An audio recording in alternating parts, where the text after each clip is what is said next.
Greetings. You know me. My name's Robert Shapiro. I'd like to read something to you today. One of the favorite books that I've channeled in the past is called Shamanic Secrets for Material Mastery. And I was looking over the book recently, and I found something on page 454 that I thought might actually be helpful to a lot of folks now. Something to think about, something that might help, maybe something a little reassuring in some ways. Anyway, I decided I'd read it to you, so I hope you don't mind. This part of the book is called Soul Instruction During Sleep. Sleeping is a sacred state of being during which you will be instructed by your teachers about many things. Although you will not remember what your teachers say, you will sometimes have a picture or a few words, and those of you who keep dream books know that you sometimes have dreams that relate to future occurrences. This tells you something important. Your soul or spirit is nervous about living life in the physical self, either having lived physical lives before or possibly never having lived a physical life.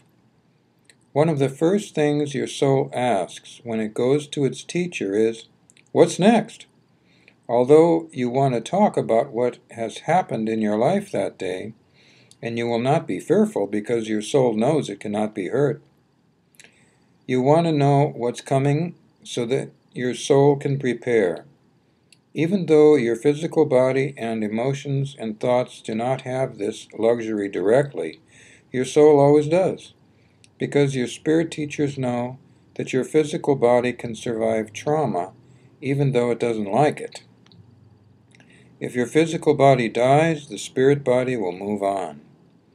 Your spirit teachers also know that your emotions and thoughts can handle it. But the part of you that experiences the least amount of trauma is your soul.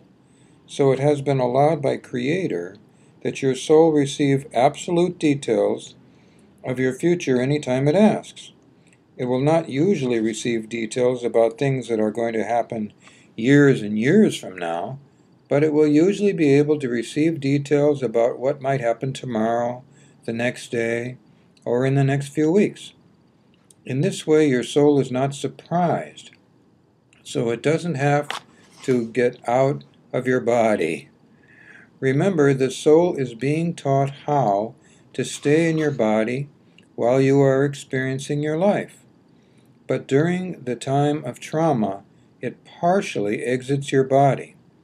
When I say partially, I mean that it will remain tethered. If you feel around the back of your neck and the soft spot behind your skull, and then go down about 5 to 6 inches on that part of your spine, that's where the tether is. Thus, your soul can get out partly in a trauma, but remain connected to your body while you are alive. And the next heading here is Sleep Provides Mystical Experience. I want you to understand that it is intentional, that the sleep state is mystical and intended to draw your curiosity, since it is guaranteed to be the most likely day-to-day mystical experience you will have. Since the mystical you, the immortal you, is living in its normal state of being, your soul or spirit is a mystical being, it requires some mystical experience every day in order to feel safe and secure within the familiarity of its known world. To be deprived of sleep will in time cause your soul to feel less at home in your physical body, and it will more easily step out at a moment's notice.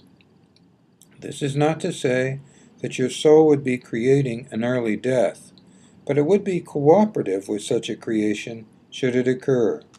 This tells you that sleep is a good thing, and that a good sleep can prolong your life. So you must ask for a good sleep, and perhaps it will be there.